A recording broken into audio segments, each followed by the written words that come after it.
Okay, so I didn't sneak into a fashion event. I bought a ticket and walked in the door. That's it. That's my intro. Hi, I'm Amanda. I'm professionally curious and I talk for a living. You're watching Swell Entertainment, the channel where I tell you about whatever I'm obsessed with every week. And today we are talking about the Fashionology Summit for Fashion and Tech. And the title is definitely going to be something like I snuck into a New York City fashion event. Something along those lines, because it's very hard to get into fashion events. I would love to be doing more. I love fashion. It's a very closed door industry, and I don't have the type of internet clout that gets me into fashion events, unfortunately. I picked the wrong niche. Most of you barely care what I'm wearing in a video. Let alone will care if I'm at an event. But yes, we were talking about the Fashionology Summit. So I found out about this because I follow all things fashion tech, fashion data, all things fashion tech, I believe is the Instagram page. And I like it because it's like an analytical data approach towards fashion and what's happening at the runway and things like that. And I appreciate that. I find that interesting. About a month ago, I saw them promoting this and I bought a ticket. For a one-day summit, it was $149. Now, a lot of you were going to be like, oh, Amanda, it's a summit. I already, fucking $149 is cheap for a summit. One day or not, unfortunately. And that's done intentionally. Summits are usually more expensive because they want them to be industry speakers more than anything. They don't want randos like me pulling up. But this is the second Fashionology Summit, I believe, that they've done. And this is the only event, by their own estimation, but also, as far as I can tell, that is the specific to fashion and tech. Fashion tech. So not like fashion and tech, fashion tech. Think wearables, think closet organizing apps, things like that. Think Depop, think help Pinterest, okay? That's the whole purpose of this. Oftentimes what I see is someone that does a lot of tech events, because tech has far less gatekeeping. I could stand to do a little gatekeeping, if you know what I mean. Maybe we'd have less fraud. But there's often a fashion element there in that, like let's say I go to CES and then there's like a fashion startup or so here that's integrating tech into fashion. But there aren't any events that I've personally seen other than this one that is specific to fashion and tech. Here's my wristband to get in. All general admission, which is what I had, was this. There was also VIP and speaker, I believe. VIP, I don't know if that was invited guests only or you had to pay for a pass. I believe this was the only option when I got in. One thing right off the bat, no name tags for general admission is stupid. I think it's very silly and stupid. To have an industry summit where you're telling people to come in and talk and do any form of networking, to not have everyone be wearing a name badge that also has Fashionology Summit branding on it, I think is stupid. Print more stickers. Hell, if you want to use different colors, a different type, one that specifically says speaker, VIP, whatever, if you want to do different colors, like for investors, founders, creators, media, whatever, okay, I get it. Can do that, but no badges for the majority of your people I think is silly. So first when you walk in, come in through the hallway, big hallway. This is at the Glass House, beautiful venue. It's just so hot. But however, despite it being so hot and despite the walls being glass, the event's AC was phenomenal. So great spot for the venue. I'm glad they have this closed because it would be boiling in here otherwise. Okay, interesting. I'm intrigued. I think this is a good venue for this. I'm usually very anti venues like this that have kind of an industrial feel to them. Obviously, we're in New York. There's going to be a lot of industrial type buildings, same with LA, especially for event spaces. But I'm usually anti these because I feel like it requires a lot of work for designing the space because you need to try and put it into the vibe of your event. Because this was fashion and tech, the vibe was everyone attending. Got people walking in works of art. Okay, it's a fashion event. Everyone pulled up. I was the frumpiest looking person there, and that's because the top I wanted to wear wasn't working out because I packed the wrong bra, as one does. Okay, so I wore a sweater and a skirt. That did a lot of the work that I would normally require for something like this. Tables. Not enough tables. I'm fine with no chairs for tables. Standing room tables, you can fit more people. People are mingling, they're moving around more, so I'm fine with it. There were places to sit along the walls of the Glass House. Like there was like literally bench height windowsills. So a lot of people were sitting there at time to time, but definitely not enough tables in this area, especially because for networking and things like that, some people are more comfortable talking across the table to each other. Like it kind of loosens you up. You have a thing to do with your hands. It can be very helpful. So when you first walked in, you were brought into the exhibitor hall, which they announced like, it's now open. Yay. Okay. So walk in. And they had a bunch of innovation booths, as they call them. And then they called this sensory station. Low key, I think that's stupid. On here, the sensory station is Spree, AI, Osmo, and WGSN, Kalshi, and Air. I don't know if Kalshi was here. They weren't where this says they were. Yes, there's a guide to the space. Innovation booths were a lot of startups and smaller companies. I talked to a few of them. Unfortunately, fashion tech is not above the issues with tech right now, which is that everything that everyone is telling is innovation is just an AI. And like, I put my AI hater hat away for a second. My issue with so many of these startups is no one is actually building anything. They're just vibe coding something using existing LLMs, which I'm sorry, we're not innovating. Like so some of these things were like, the entire back end of your product, innovating your product, iterating your product. I talked with Veritas, I believe. They are trying to do work in the authentication of luxury goods market.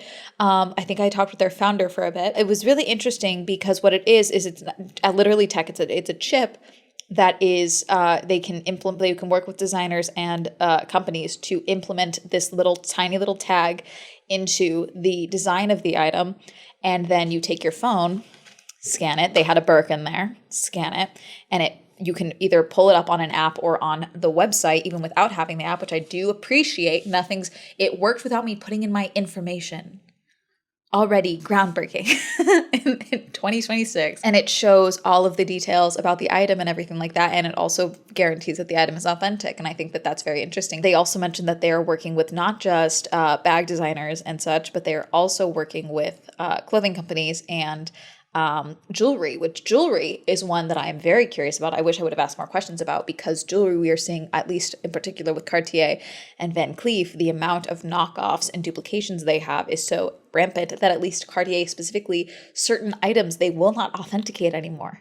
They will not exchange. They will not take in because there are so many issues with dupes, and the dupes are good. So I'm so curious about how you would do that with jewelry. I feel like a Van Cleef, it makes more sense than, say, a love bracelet from Cartier. But they were interesting. You're in this bag too. Let's see. So we can do that before it's made, after. Oh, there it goes. Literally each phase, and it can be embedded into any luxury item. Okay, very cool. My Wi-Fi is not working very well, so the image isn't loading, but everything else is. That's great. I talked with a lot of founders. That was really cool. So if you're ever at a summit, once you get some food or a drink, pop yourself at a table, okay? You want to talk with people, but you don't want to do the going up to people. Just have your head in a swivel. Don't be on your phone. Phone down. I keep mine up because once I say I'm a YouTuber and I review events, people stress out. So I keep it up so they can see I'm not recording. Do the drink. You see someone looking lost, holding food or a drink. Do you need a place to sit? Come on over. We got room. Come on in. What do you do? What's your name? What brings you here? There you go. Easy. Done. You now have talked to, by the end of the event, I kid you not, 30 people if you do this right. Just be open. Oh my God, I love your shoes. Wait, do you need a place to sit? Yeah, come on in. Lots of people with great shoes here. Fantastic. Lots of men here too. I'm so fascinated by men's style. I was talking with someone at the end of the night about this because men's fashion, I do feel like there's a couple of like key guys from the creator side of things in the fashion space. Obviously, Wisdom is one of them. We also got, the menswear Twitter guy. There's a bunch more, obviously. But I do think there is something very interesting in the discussion around men's fashion, because some men's fashion is coming from, I'm not saying these two are in this pocket, I'm just making an analogy of what I see online being as someone who's too online. Okay. Not too much on Wisdom. A lot of men's takes and such that I see when it comes to fashion that's really vocal, at least digitally, is from the manosphere side of things. And so much of men's fashion comes from, here's how to dress to get girls. You know what I'm saying? And so it was very interesting to see a bunch of men dressed in things that you can tell that there's a lot of care in how they pick them out. And like they're wearing this because they know they look good and they like this item and they like this piece and they pick this out. Like there was this one guy, I never got to talk to him. He had a great fit on him and his buddy. They both looked great. But he had this like gorgeous alligator brooch that he added to his jacket, his lapel. Stunning. If you see this, that was a sick brooch. Your whole fit was great. Okay. But like just fun things. One of the girls that I was talking to was like, yeah, I saw a guy, he styled a button down. I never would have thought about that.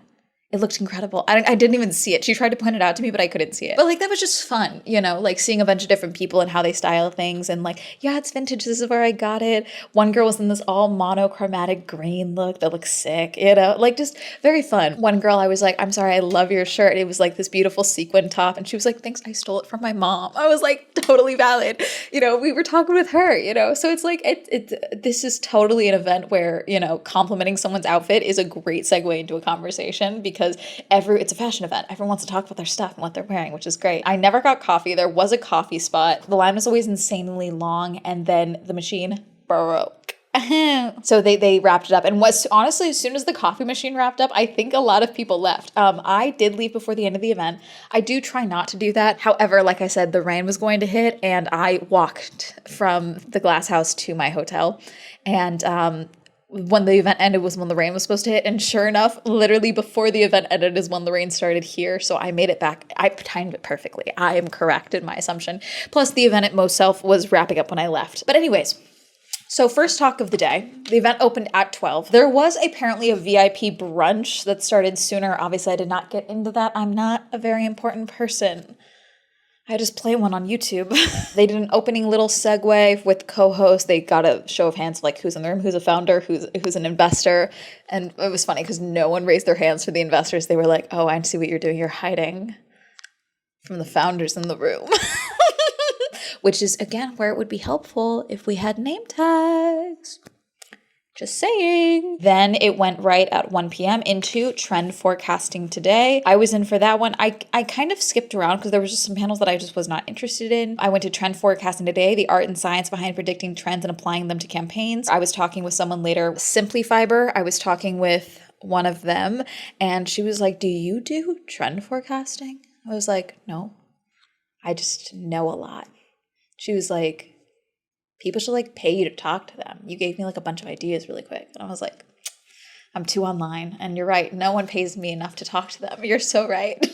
In regards to that, I told her, I was like, the problem is that I love learning and I'm not an expert in a ton of things. I love learning. So I have a lot of knowledge in a lot of places that I can apply depending on the person I'm speaking to. And that's hard to pitch to people.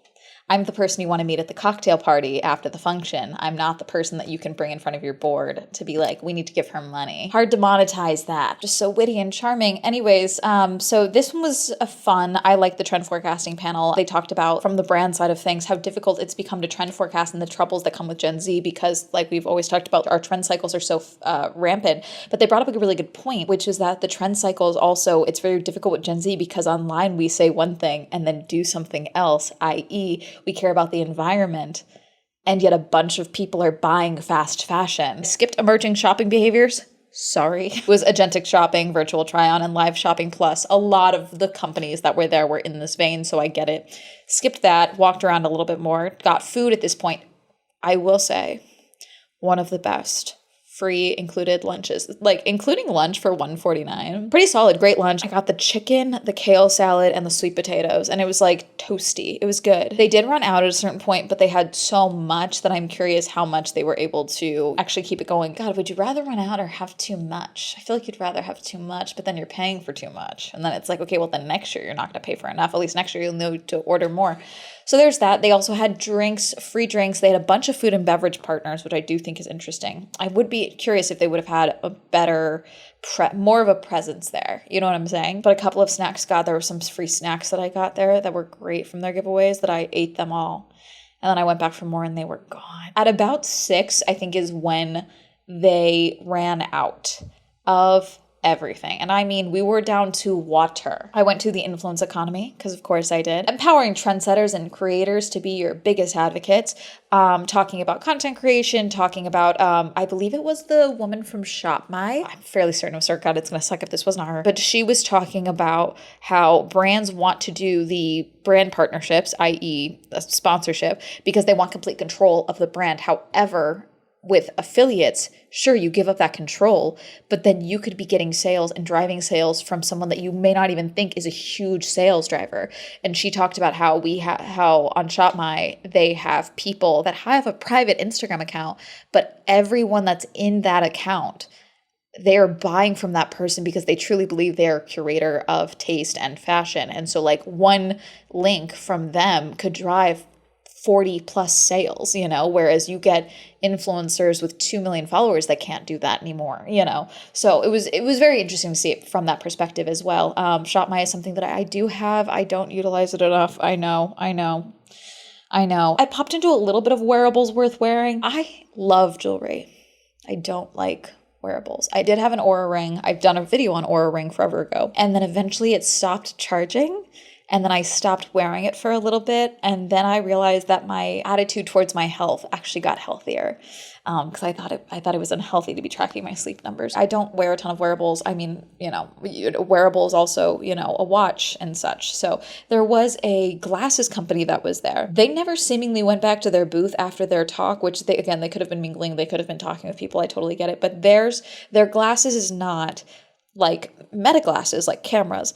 Their glasses was for hearing like amplification. So helping with like losing hearing in crowding spaces or dealing with communication back and forth, which I do find very interesting as someone that does so many large events and sometimes has a problem with people mumbling to her. I'm very curious about that, but I didn't get the chance to talk to them. The value of one's own closet, like that one, that was ThredUp, that was Depop. The Real was in some of these as well. As far as like the actual people on these panels, these were heavy hitters.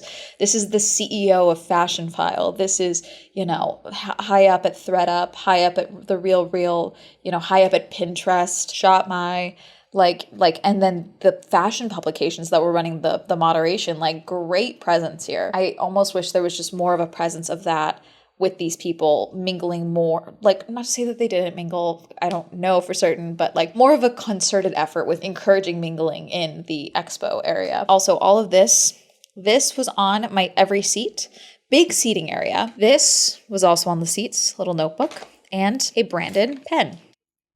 Very smart. I do think that do you want that sponsor? I feel like you could add a big ass sponsor on the back of this. Someone would do that. Just sponsoring opportunities. Fashionology Summit did sell a Fashion Aztec or something like that type of bag. I have a video of it somewhere. These were $34, I believe.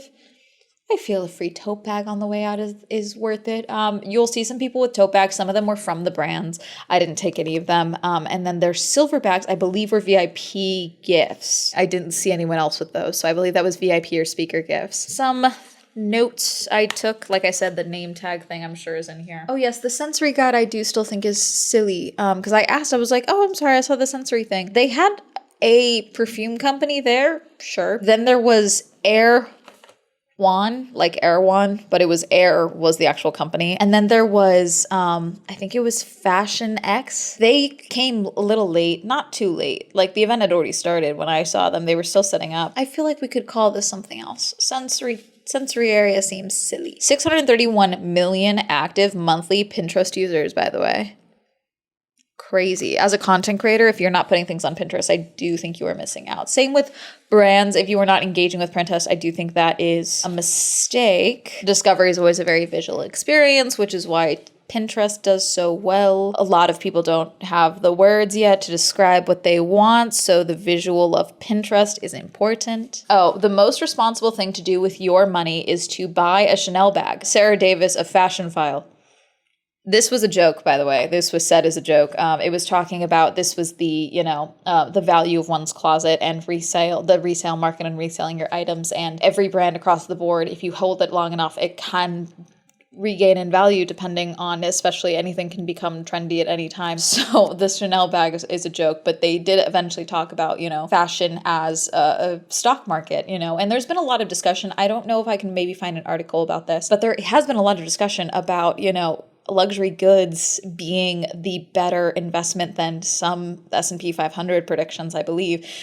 Take that with a grain of salt. I am not telling you to go buy a Chanel bag. There's literally so many other bags I would tell you to buy before you buy a Chanel flap. But one thing that I will always stand by is, precious metals and gemstones as far as jewelry goes. I think that's what I grew up with historically, being told, so it's like, I'm not going to tell you to go buy a Neverfull, but like I will tell you to go buy a solid gold bracelet if you decide you want to buy something pretty, because the value is just going to hold there. Resale first, it's already been driven off the lot as far as things depreciating in value when you buy them. So I don't know if this was in reference to fine jewelry and watches, but that was one of the discussions. It's like, I would never buy that new.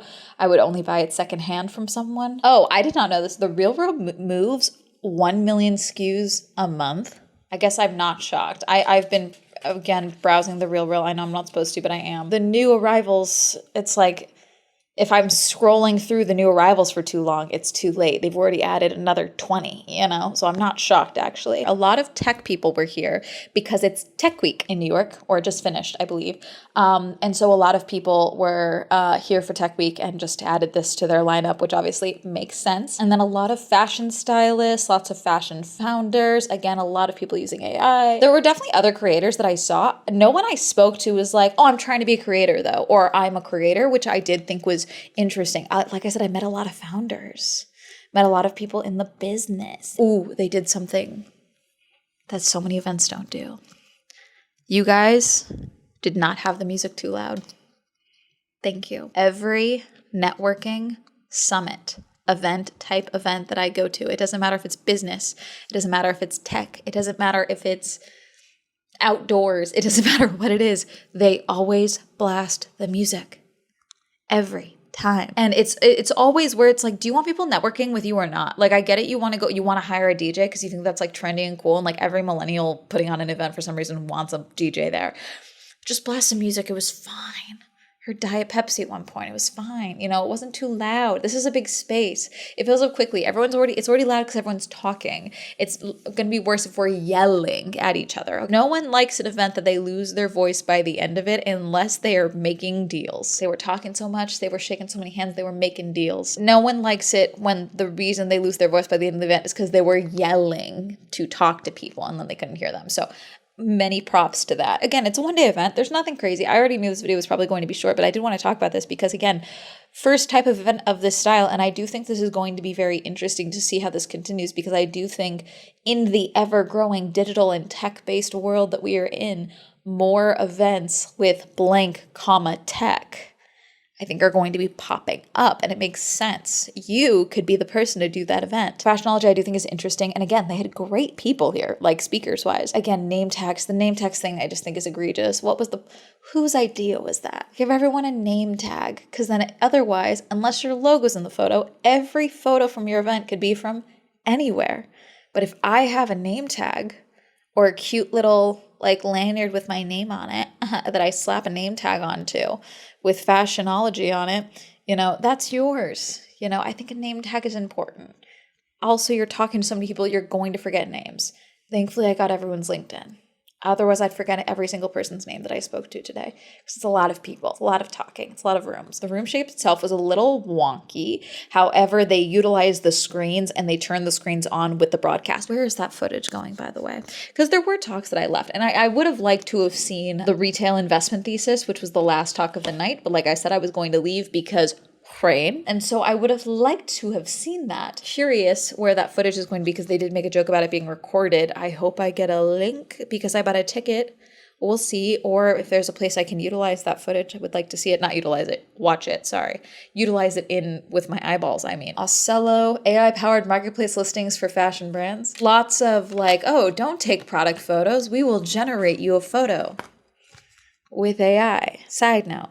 I don't care how good it looks. The number one complaint I see with those types of things are people being like, why should I give you money when you didn't even bother to care about your product enough to do an actual photo shoot? Hire a team. etc. If you are trying to get investment with a proof of concept, I think that's another thing. I still don't like it, but that's where the value would be for you, I think. But as far as it from a consumer perspective, if I can tell that shit's AI whatsoever, and usually you can. If you scroll on TikTok, you'll see some of these. They're usually selling boots or something, but then the girl's at like a music festival, but she's walking, but then like her skirt shifts into part of her pants. It's very weird. Yeah, I'm never going to buy from that company ever in my life. Okay, just a thought. Again, I'm an AI hater, so all of this is going to come from that lens. Price-wise, again, for a summit, I think it's fine. Plus the food included. There was a bunch of free snacks and drinks with the partners, so I think is good. Was not hungry or anything like that, so I don't have to leave to go get food. Some people did go to leave to get coffee once the coffee line got long.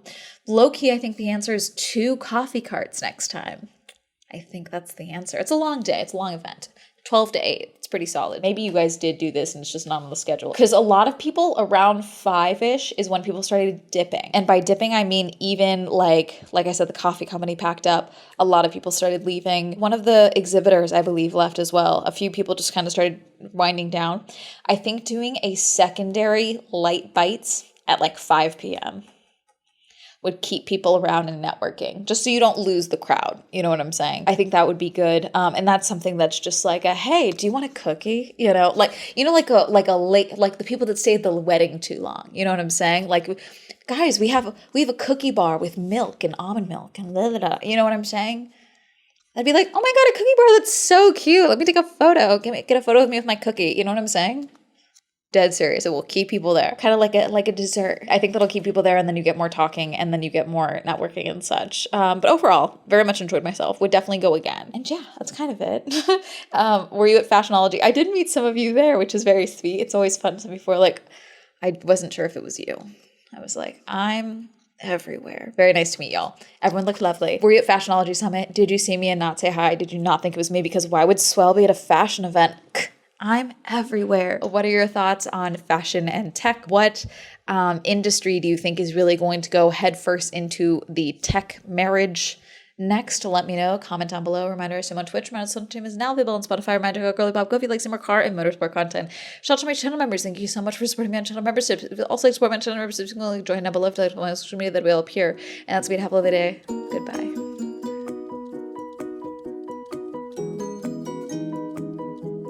How much is a sticker to print? Like I think you guys can print a couple more name tags. You had 1,700 people here. Get a roll of 2,000. I know they exist. They're huge. I think it's important to do. Besides, a great turnout for this type of event.